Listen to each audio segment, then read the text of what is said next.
All right, thanks, Wendy, and a good afternoon to all. As Wendy said, I'm Tony Bergantino. I'm the director of the Wyoming State Climate Office and the Water Resources Data System, and I'd like to welcome you also to the July Conditions and Outlooks briefing put on today by my office, along with Wendy's office, University of Wyoming Extension, and the USDA Northern Plains Climate Hub. With us also the U.S. Geological Survey, the Wyoming State Engineer's Office, the National Weather Service office in Riverton, U.S. Bureau of Reclamation, Bureau of Land Management, and the Wyoming Department of Health. So today, the briefing will cover drought, climate conditions, surface water conditions, reservoir operations, some water rights administration and weather forecasts, wildland fire update, and then a special presentation on harmful cyanobacteria. So jumping into current conditions here, hopefully.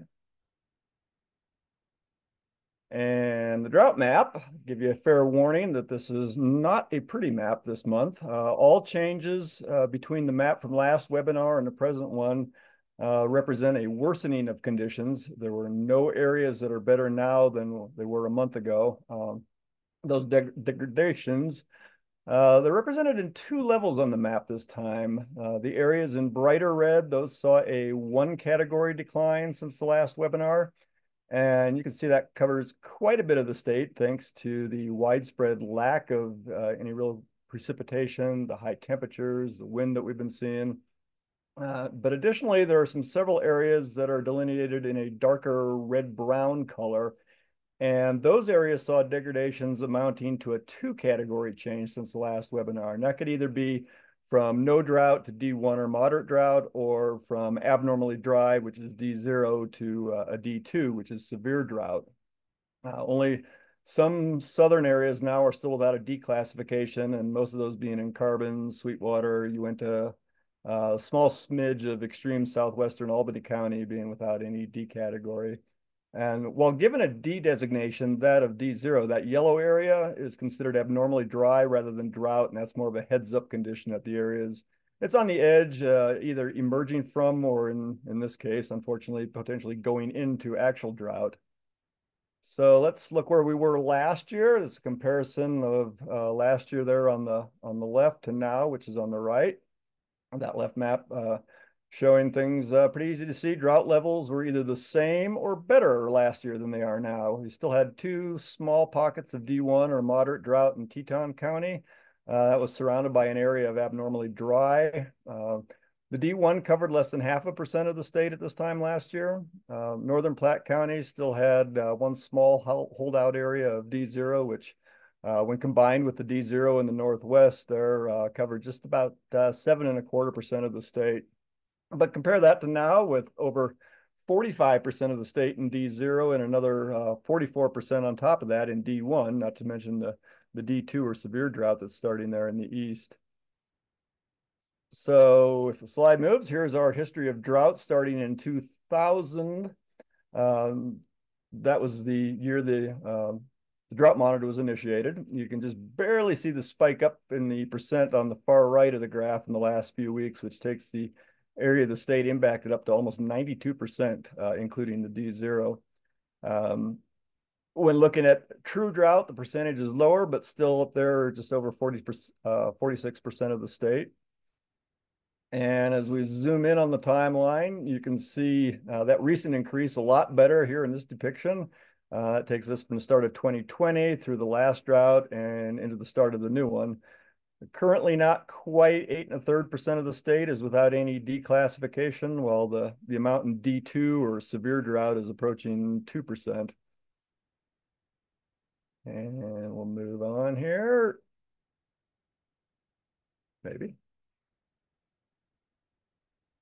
All right, precip over the last 2 weeks. Favored areas like Sweetwater, Fremont counties, along with the northeast areas along the Crook and Weston County line. The northwest, southeast, south central parts, along with much of the east, is missed out, and those areas are sitting about the 30th percentile or less. Looking back, okay, that happened.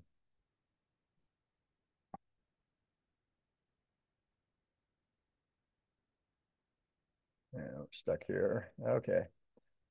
Okay, on the 90 days, is this what we had?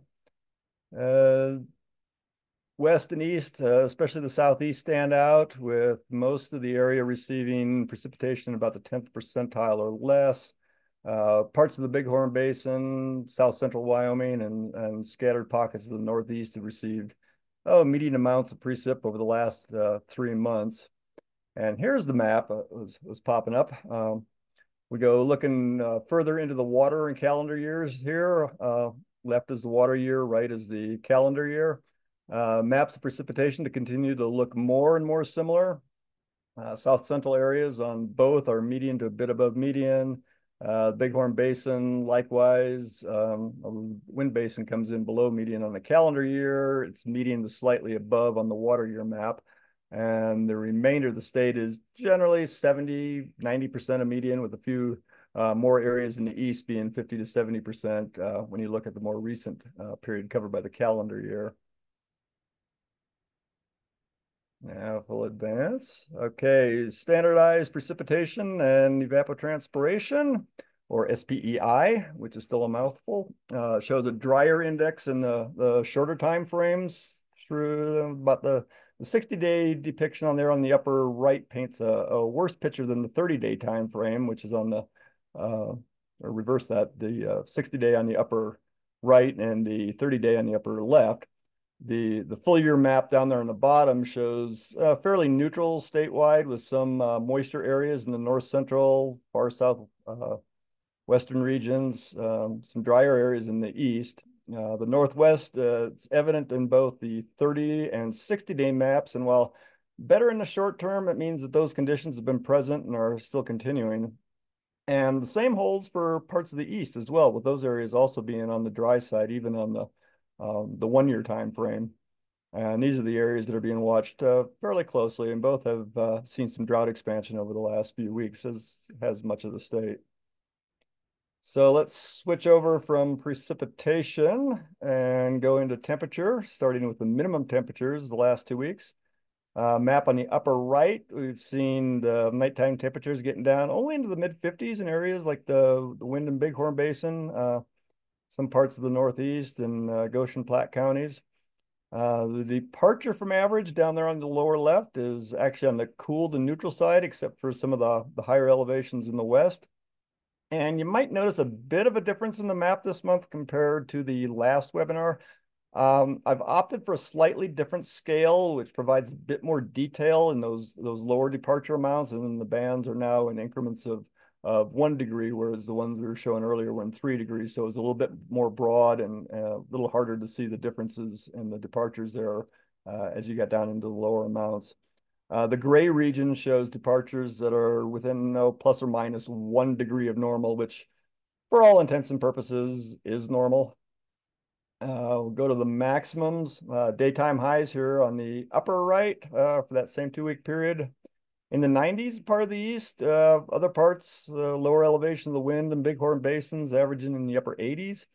Most of the rest of the state, excepting the mountainous areas, had highs in the upper 70s to lower 90s when you average it over the last 14 days.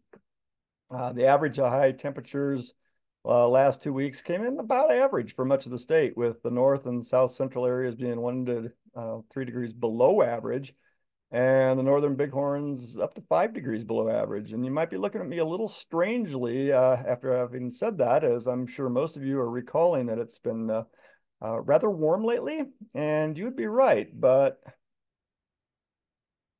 come on.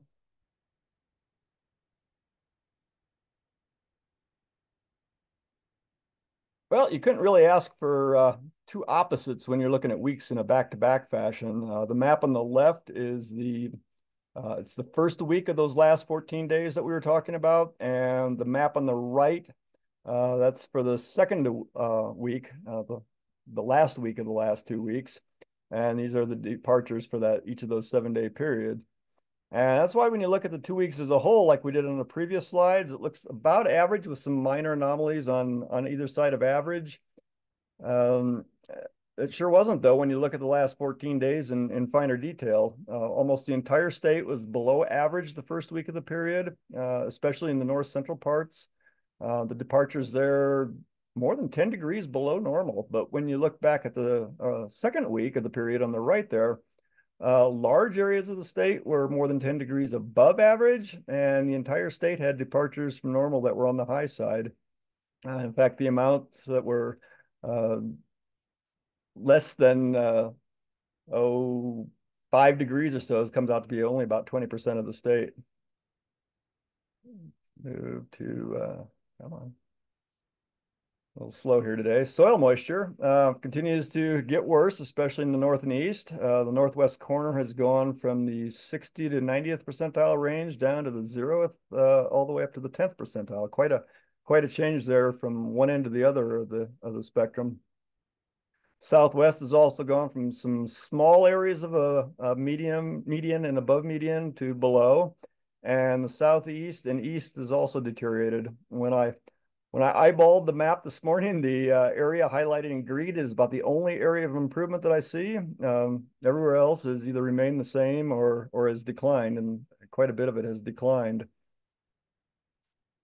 And so we'll move on to vegetative health. Current depiction on the right shows fairly similar to 2 weeks ago, which is the map on the left. There's an area in northern Albany County bordering along with Platte County that's deteriorated a bit. And we're seeing a bit less of the green, indicating the moisture conditions over there in Sweetwater County. But by and large, fairly similar conditions over the last week to week.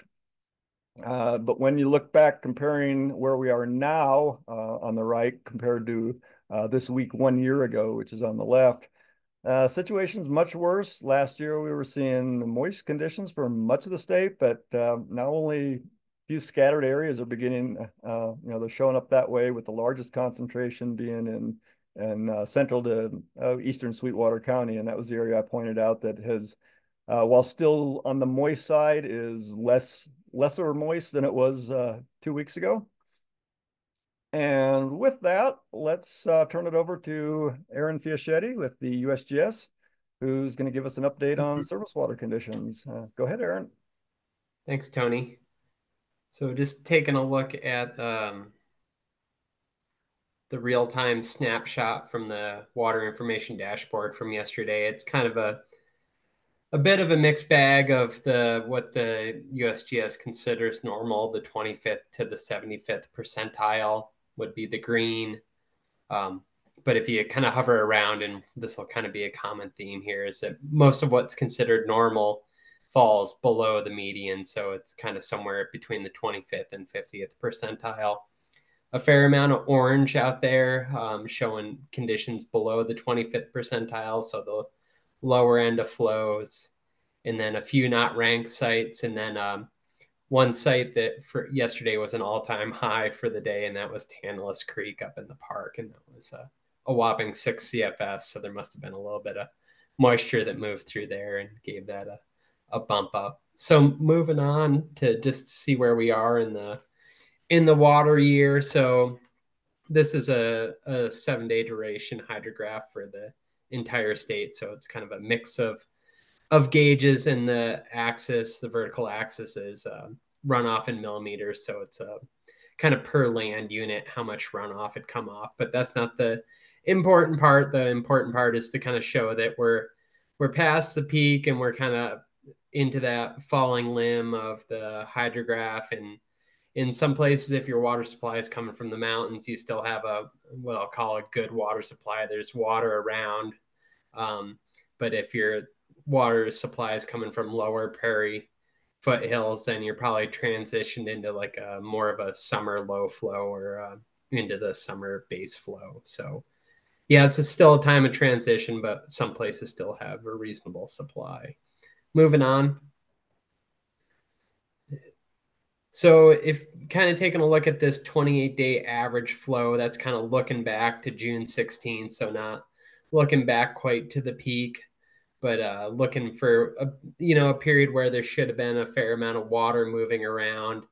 That most of those sites, they say normal, but they're below the median. So this kind of at best, this time of good water supply was less than what what would be under median conditions. So, and the sites all around the Wind River, those orange areas below the 25th percentile. So quite a bit drier in that area. And it doesn't matter if it was flowing to the north or south, it all seemed to be dry around the Wind Rivers for this 28-day period. So just to bump around to a few sites around the state here, looking at the North Fork of the Shoshone here, we're past the peak. Flows have been declining, but we're still at an elevated water supply compared to the rest of the year. Current flows are a bit below the median. They're trending pretty close to the 25th percentile there for a little bit. Well, I guess we'll see how that kind of pans out later, but probably not expecting it to, without added precipitation, to bump up much higher, and it'll continue to decline down into the rest of July and August. Moving over to the middle fork of the Powder. So well past runoff, getting pretty close to that transition to low flows in the end of July and into August, but things look pretty close to the median there. So indicating that it's the flows are a little bit better in that area right now. Moving on to the North Platte above Seminole. Similar, well past runoff, but right now flows are quite a bit closer to that 25th percentile, well below the median. And that probably trend will continue at that site without a significant change in precipitation. And then bumping over to the Green River at Warren Bridge. So this site not as far past the peak, but the things have kind of are hanging right around or a little bit below that 25th percentile. So things are pretty low there, but it's still at an elevated time of water supply. So, but things will kind of continue to decline there. And then just a quick look at the reservoirs from the teacup diagram. So there hasn't been a lot of change in storage since the last presented here in June. It's been pretty minor, plus or minus for most reservoirs. Reservoirs in the Northeast tend to be 90% full or more. Reservoirs in the Northeast and Southeast are 60 to 90% full. So that probably speaks pretty well to what the water supply conditions were. If it was a really good year and we had abundant flow, these would probably be a lot closer to full at this time. So that's it, all I have. Thanks, Tony. Right. Thanks, Aaron. So continuing with surface water, we now have Liz Cresto, who's with the Bureau of Reclamation, to talk about reservoir ops. Liz? Yep, I'm Liz with the Bureau of Reclamation out of the Wyoming area office. So we cover the Bighorn Basin and the North Platte.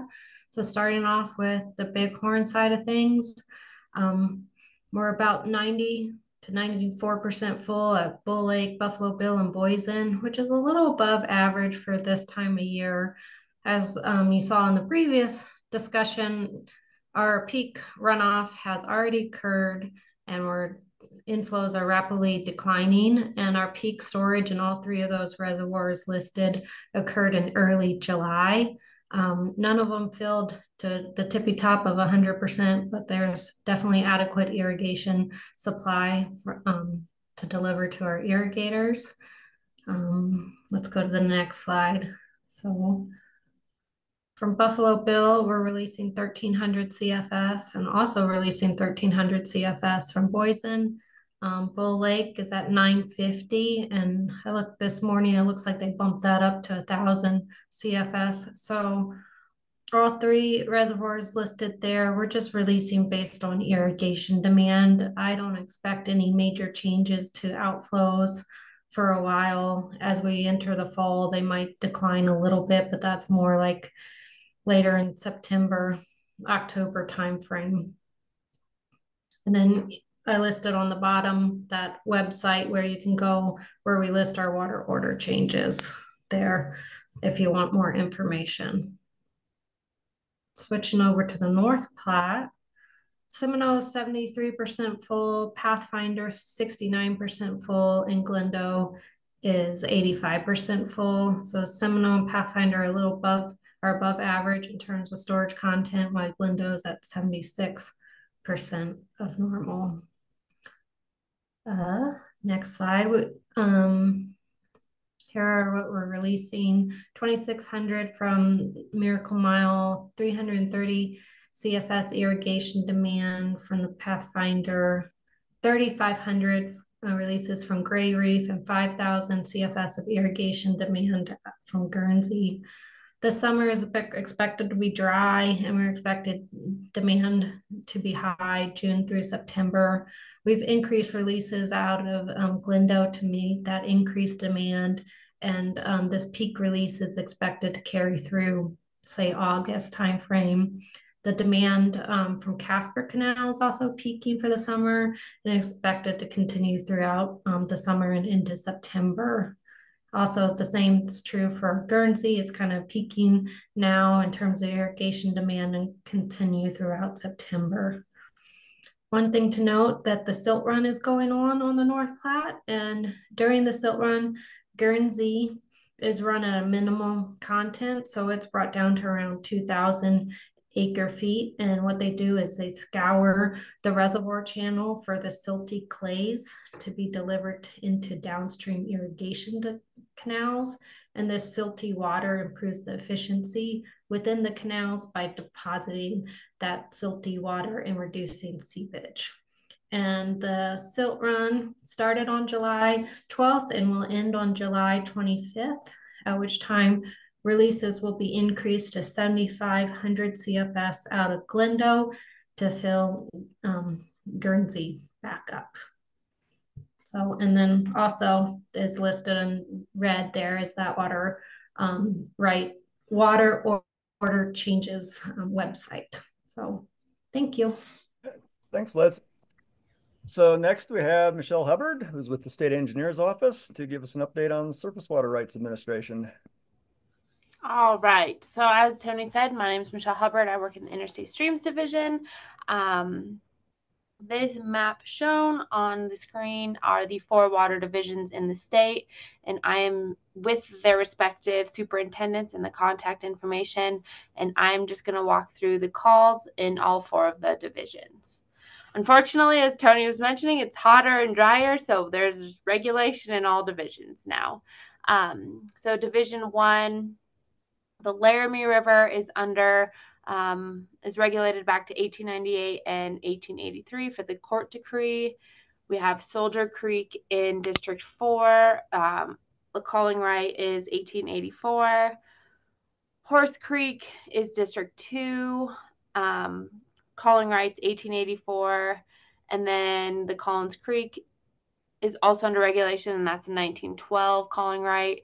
And then Sand Creek, again in District 4A, under regulation back to 1897.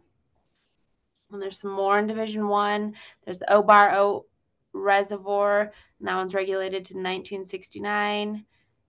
Bates Creek, which is District 9, regulated back to 1886. And then Horseshoe Creek in District 3, regulated to 1879 and 1880. There's 2 separate calls on that one. Then moving to the northwest corner, so Division 2, we have, there's 3 areas under administration. The first one is Swaim Draw in District 4. The calling rights at 2001. And then Little Goose Creek in District 4, and that is regulated back to 1883. And then the Belfouche River in District 7 is under administration, but that is for compact compliance on the Belfouche Compact. Moving to the northwest, Division 3, there's the Bennett Little Rock District 8 under regulation to 1900, South Fork Owl Creek, that is being regulated back to 1868. We have Graybull River back to 1888. Owl Creek, the main stem, back to 1901, and then Gooseberry Creek back to 1906. And I would just like to point out these are all of the calling rights. That does not mean that all water junior to this right is shut off, but the superintendents and hydrographers are regulating junior users until the senior user gets water. So just to make sure, clarify. The last but not least, the southwest corner of the state, Division 4, we have the Corral Creek, regulated back to 1890, Black Fork River, District 15, back to 1887, South Piney Creek, District 10, regulated back to 1886, Bear River, regulated back to 1879.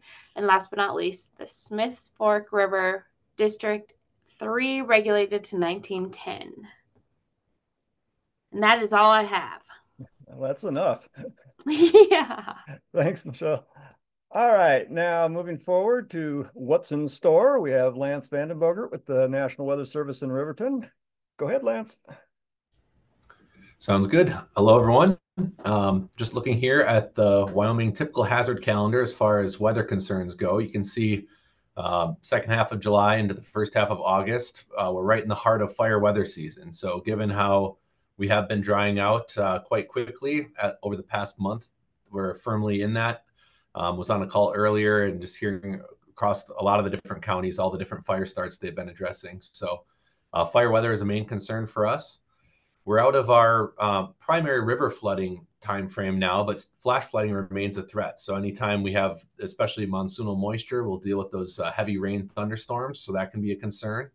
And then severe thunderstorms and tornado threat, that's especially across the eastern part of the state, say Gillette down to Cheyenne and eastward. But they can happen across the state as well. And we're kind of, we're firmly within that time frame as well. So moving on then to looking at the 8 to 14 day outlook. You can see here that this is a relatively dry map. If you're used to tuning into these, usually you see a lot of green because it only takes 1/100th of precipitation to actually show up on this map as some shade of green. But you can see a lot of gray areas across the southwest, across the northeast, even parts of the northwest. And really the main precipitation chances over the next week are focused on the terrain features, a little bit in the southeast part of the state where there is some chance of thunderstorms, especially over the next 2 to 3 days. But really most areas are well under that 1/4 of an inch.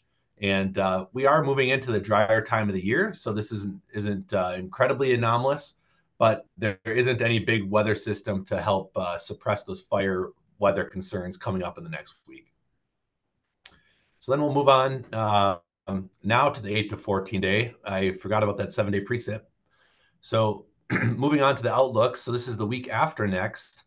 You can see that we likely above normal temperatures for much of the state, maybe centered over the northeast corner there as far as the highest confidence of being above normal, but still well within several shades of the orangish red there, showing that above normal would be your best bet for the week after next. And then if we looked at precipitation, about half of the state, the northeastern half, looks like it's going to be a lean towards below normal as well for precipitation. So lining up with those warm and dry conditions. And then no strong signal. So climatology would be your best forecast for the southeastern half of the state for the week after next. Or sorry, not southeast, but southwestern half of the state, that is. All right, looking to the monthly outlooks for temperature.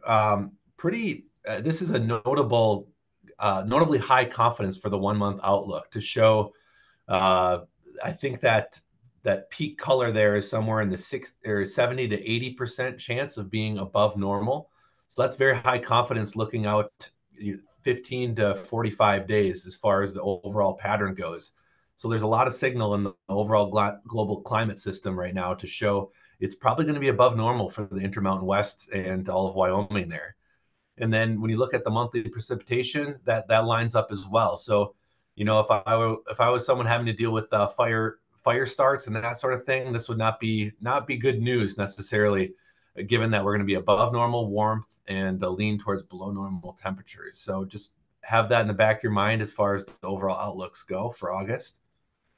And then if we look a little further and look at the 3-month, this would be August through October coming up here.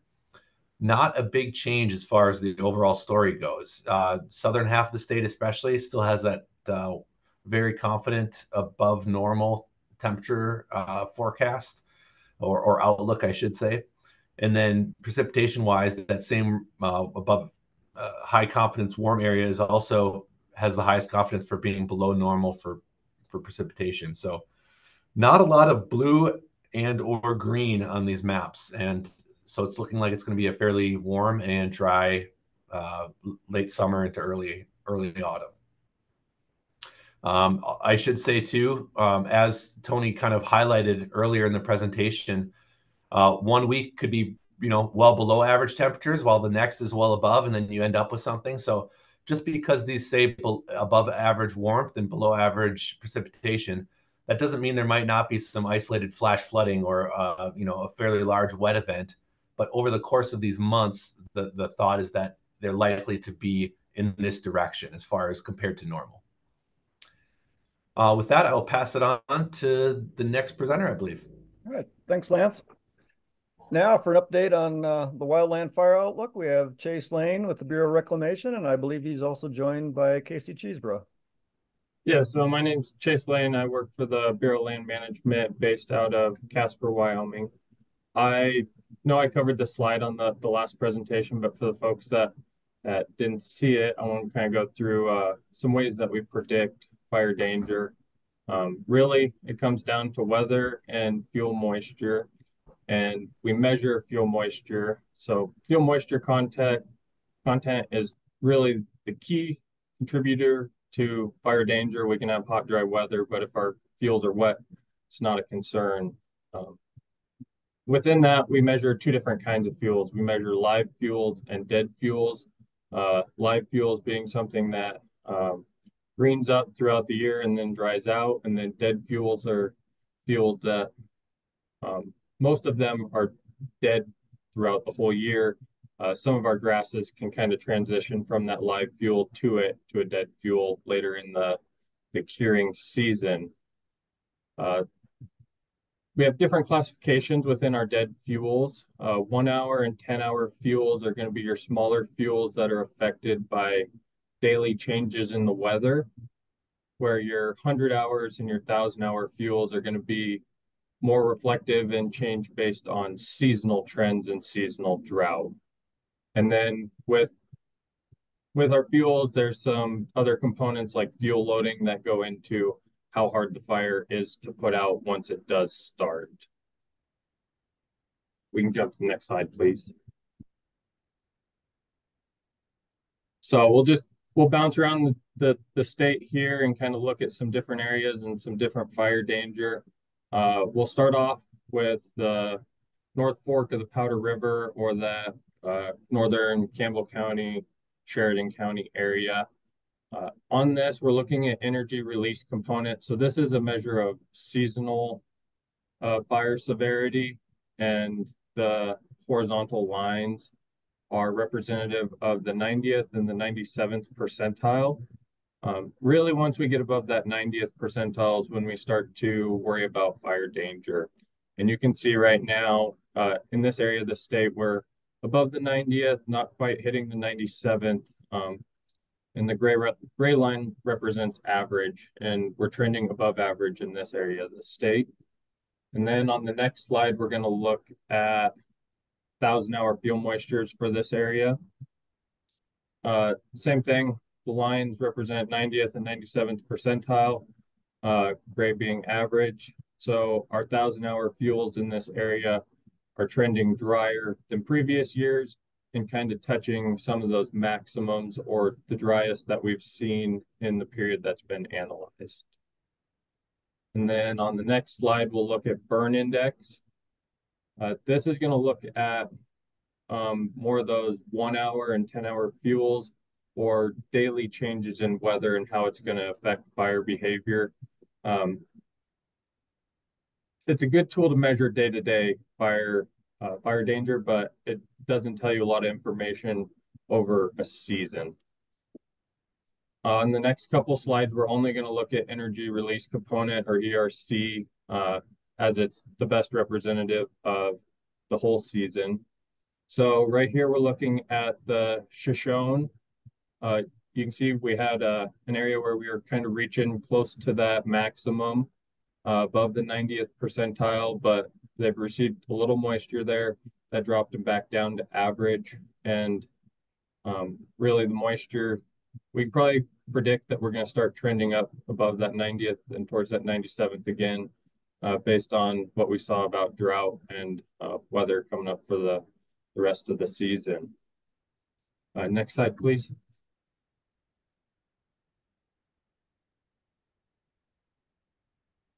Right here, we're kind of looking at that southwest area of the state, some of that high desert area. We were trending really close to a maximum. We were above the 97th. And then just over the last 2 days, they received a little precip over there and dropped it back down. Still could have fires, but kind of trending in that average range, and are expecting it to trend back above that 90th percentile again.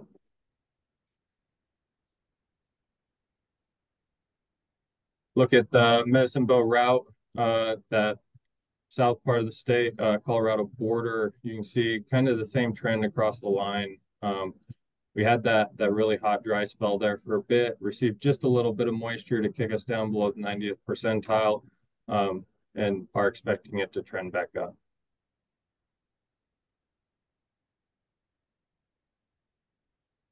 Jumping back to the bighorns, kind of we saw it in the drought diagram, and looking forward to kind of the same pattern is going to persist in that, like, the north and the east part of the state have been a little bit hotter and drier. They've received some precip down in the south and the west. Northern part of the state trending drier. Southern bighorns sitting above the 90th percentile. Fires are definitely something that we'd be concerned about in this area.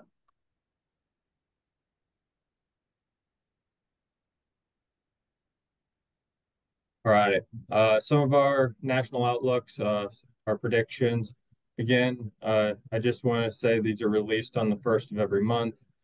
Some of these things can change, but that as of now, they're predicting a pretty busy fire season for most of the West. You can see, I mentioned it last week, Wyoming isn't lit up as red in terms of expecting significant wildland fire potential. Also, it's not always lit up red, and we've had pretty significant fire season. So I don't want this to make you think that we're out of the woods yet. But really, a lot of the West, the Great Basin, expecting a pretty busy fire season for July and August. And then on the next slide, we'll look at September. And September kind of tells the same story. And then I remember last month, I mentioned that hot, dry, windy index. I just wanted to throw it in there so everybody could see. So most stuff I just talked about was seasonal fire danger. Hot, dry, windy is a good way. Just Google hot, dry, windy index. You can kind of look at some of that fire potential for the specific day that you're looking at. So this is today's with the percentiles across the bottom. Wyoming, most of the state, we're trending above the 75th percentile. But you start looking farther west, that Oregon, Washington area, you can see they're trending closer to that 95th percentile. Day to day, that's going to change. This is just a day. I wanted to throw that in there so you guys could see it since I talked about it last week. I think that's all I got. All right. Thanks, Chase.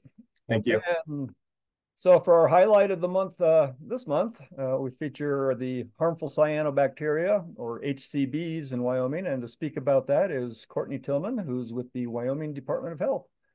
Courtney? Yeah, thanks, Tony. So I'm an epidemiologist with the Wyoming Department of Health, and I work very closely with the Department of Environmental Quality to monitor water bodies for harmful cyanobacterial blooms, also known as harmful algal blooms or blue-green algae.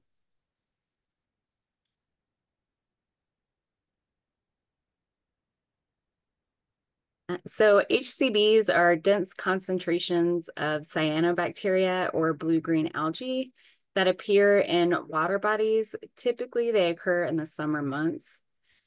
These blooms can appear as blue, green, brown, or tan in color, and they typically look like scum, mats, or spilled paint on the water surface.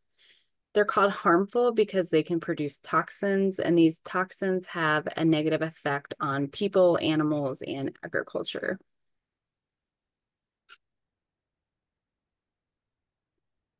There are several factors that contribute to the formation of HCBs: high temperatures, stagnant water, a higher or more basic pH, sunlight, and agricultural runoff. These factors increase the nutrient content in the water and create ideal conditions for HCBs to form. HCBs also do not require all of these to exist at once in order to form. They can form with one or just a few of these present. Next slide. And so you may be thinking, since heat is one of the things that contributes to HCBs, that colder years should be better. Sort of, this is the case. While we typically think of HCBs as a summertime occurrence, they can form in cold conditions and even under ice. This is an HCB that ice fishermen discovered at Keyhole Reservoir here in Wyoming. This is from March of 2021. This definitely isn't common, but it does happen from time to time.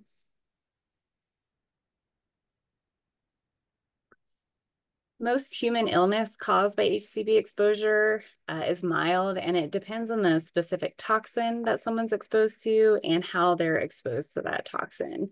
So for example, someone who breathes in the toxin might experience nose irritation, coughing, or sore throat, whereas someone who goes swimming where there's a bloom might experience like a skin rash. Consequences for animals exposed to HCBs are typically much more severe than they are for humans. Dogs, livestock, and other animals can experience things like excessive salivation, vomiting, fatigue, staggered walking, difficulty breathing, convulsions, liver failure, and death. For a lot of animals, especially smaller dogs, this can happen within an hour of exposure. So it's a very quick progression of severe symptoms.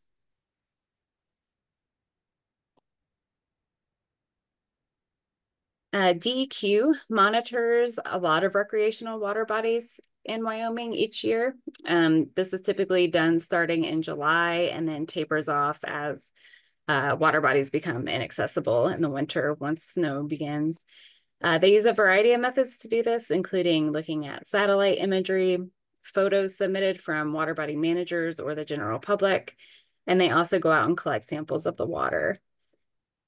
Unfortunately, though, due to resource constraints, DEQ is not able to test every single recreational water body in the state. Water bodies are prioritized for testing on a number of factors. If a bloom is detected, the Department of Health issues a health advisory. There's a few levels of these. Bloom advisory, if there's only a bloom that's not forming toxins is present, or a toxin advisory if there are toxins detected. DEQ routinely visits all priority water bodies, typically about once every 3 weeks throughout the summer. However, if an animal or a human illness related to a potential bloom exposure is reported, they will prioritize that water body for testing.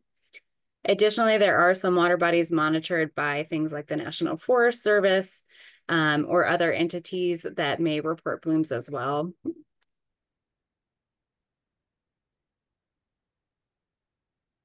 So it's important to note that if you do see a bloom, you should follow this advice. One, do not go swimming where the bloom is. Go swimming somewhere else or don't swim at all.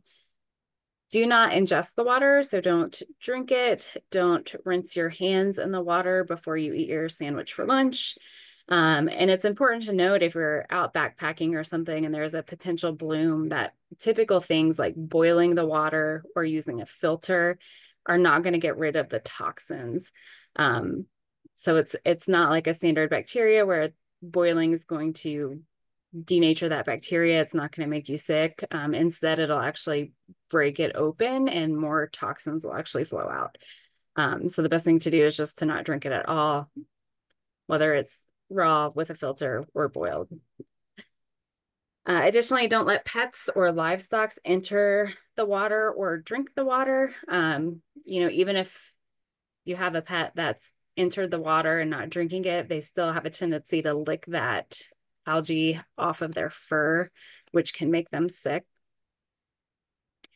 You can fish where there's a bloom. However, you want to make sure that you rinse the fish that you catch off with clean water and then only eat the fillet. Don't eat the skin.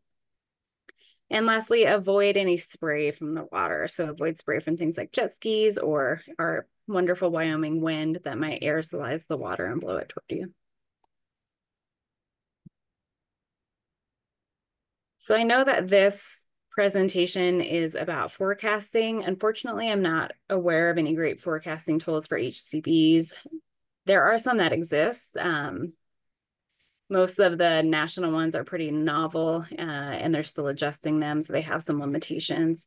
So I don't necessarily want to discuss them here, but the best thing that people can do is just be on the lookout for blooms if you're going to a water body. If there's any doubt about if there's a bloom in the water or not, the best thing to do is just stay out of the water.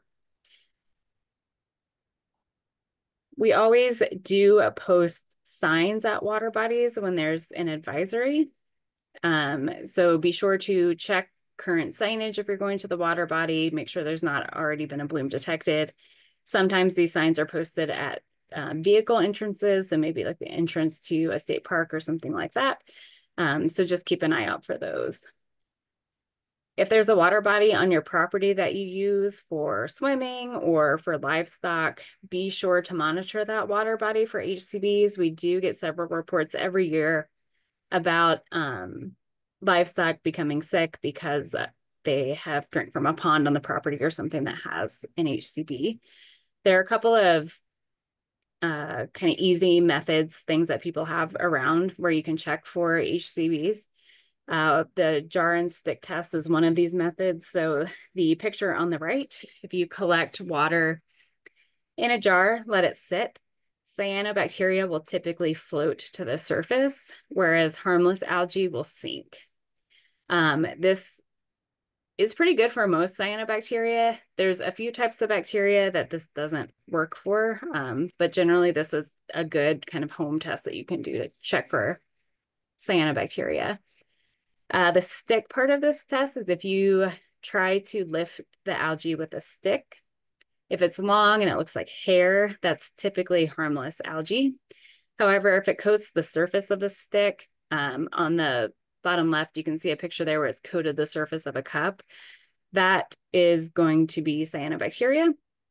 And again, this does work for most cyanobacteria, but not all. So just be aware of that. You can also purchase private tests, like from private companies. These tests typically only test for one type of toxin. So we have several types of toxin that we routinely find here in Wyoming. So if you do purchase any of these tests and use them, just be aware that while it may have a negative result for the type of toxin that it tests for, it may not mean that the water is actually free of toxin.